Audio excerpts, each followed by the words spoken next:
You're watching Grtv Racing TV. Yeah! Grtv Racing TV here at the 2009 first round of the Formula D, Formula Drift competition here in Long Beach. Standing here with Tommy Sewell. Tommy, how you doing, sir? Good. Outstanding. It's always good to see Tommy. Tommy's kind of a household name for us, for all the guys over here at Grtv Racing TV. Maybe for the folks that aren't really familiar with you or maybe haven't gotten a chance to see you in prior broadcasts, why don't you kind of give them a little bit of background about yourself there, Tommy? Yeah, started drifting back in Okinawa, started up and moved out to Las Vegas when I turned 23. And then drifting started getting popular here in the U.S. and I decided I wanted to become a pro drifter. So that's where I'm at now. Outstanding. You know, you got a chance to make it out here to Long Beach. Kind of had a little bit of a tough time today. Not trying to dwell on that aspect of it, but because people need to understand what goes into the actual drift competition and whatnot, kind of explain to them what your day's been like. Well, today has been well, I would say pretty eventful. You know, we came out strong today. We had a nice running engine. CP Pistons was with our new motor is running great. You know, our body shop, Pack Auto, Moto Body did a really good job putting the car together. It's looking perfect. Right. Toyo Tires out here helping us out, or Legionnaire helping us out. We got the car out there, and eventually during practice, we spun out. We had another oncoming car that didn't see us ahead of time, and they knocked us out of the race for today. You know, that was a pretty tough situation right there, kind of a hard hit and whatnot. You know, when you have a situation like that, and this is your primary car, the only car that you brought with you, what's involved, what's entailed, where do you go from now? From here, we have a backup shell back in our base in Las Vegas. What we do is take back the old shell, swap all the engine parts, suspension parts, build a new cage, get it repainted again, then we're off to the next race for the next month.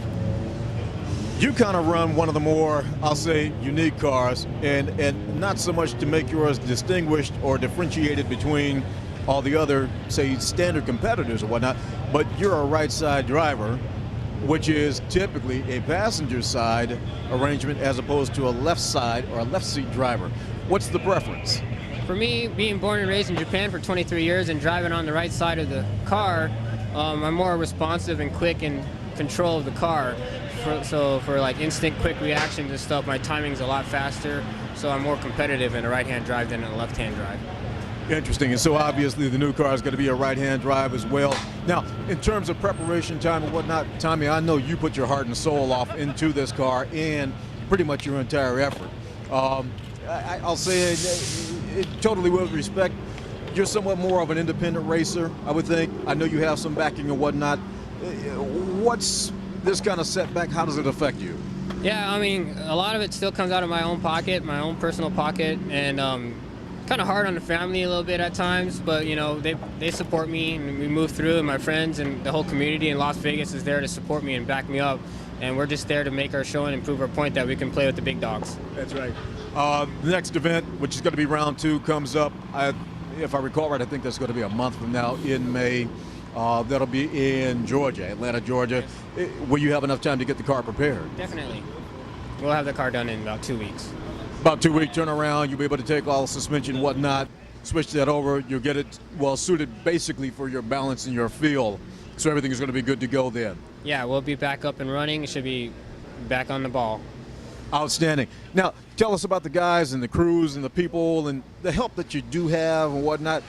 Kind of give the viewers a feel of what type of support you do have even at this level before you get up to, say, the upper echelon. What do you have for backup? I have a crew chief. His name is Nick Dazan. He's there, he's almost like my personal manager. He's there with me every step of the way, helping me get all my sponsorships and working out and doing a lot of communication for me when I'm not around. Then I have my chief mechanic. He's 100% on the car. Any adjustments I need, he's there to do it, tune it, adjust it, tire pressures. He's there to record it. Then I have my engine builder. His name's Frank, and he does an awesome job of building these motors.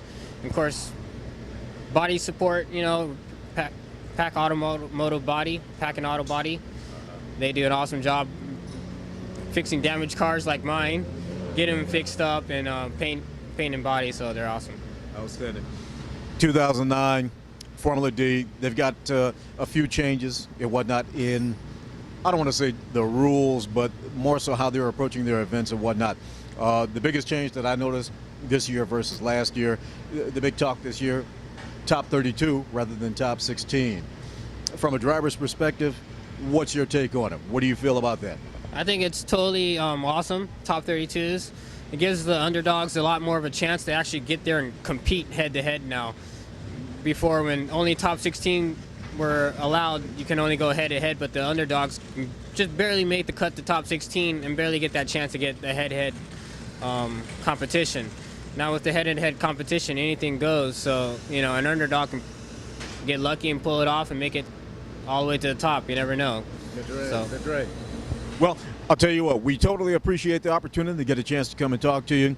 On a personal level, I'm extremely happy to see that you did make it out of that crash. That was kind of a little scary mishap and whatnot. And of course, you're near and dear to guys over here at Grtv Racing because we followed you. Yes. So I'm going to say we're glad to see that you're all right and everything is good to go.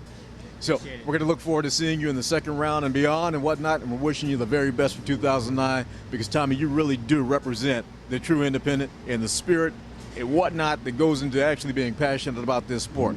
I totally salute you. Thank you. Hey, buddy, we got your Racing TV. We appreciate your time as well. I want to tell you, this is Rick Roberts, Tommy Sewell. Watch for him. He's going to be back with a new car, rebuilt, ready to go, ready to get out there and kick a little bit of butt. Ladies and gentlemen.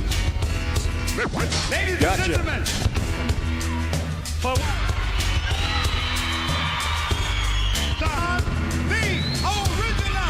Rollo bitches. I pack an iron fist, similar to a blade. Dark water over grave, start a hip-hop rave. Revolution, racketeers, propaganda for years. From a bush to a bush, packing money for fear. Definition of a queer, orgasm your ears. The last lap.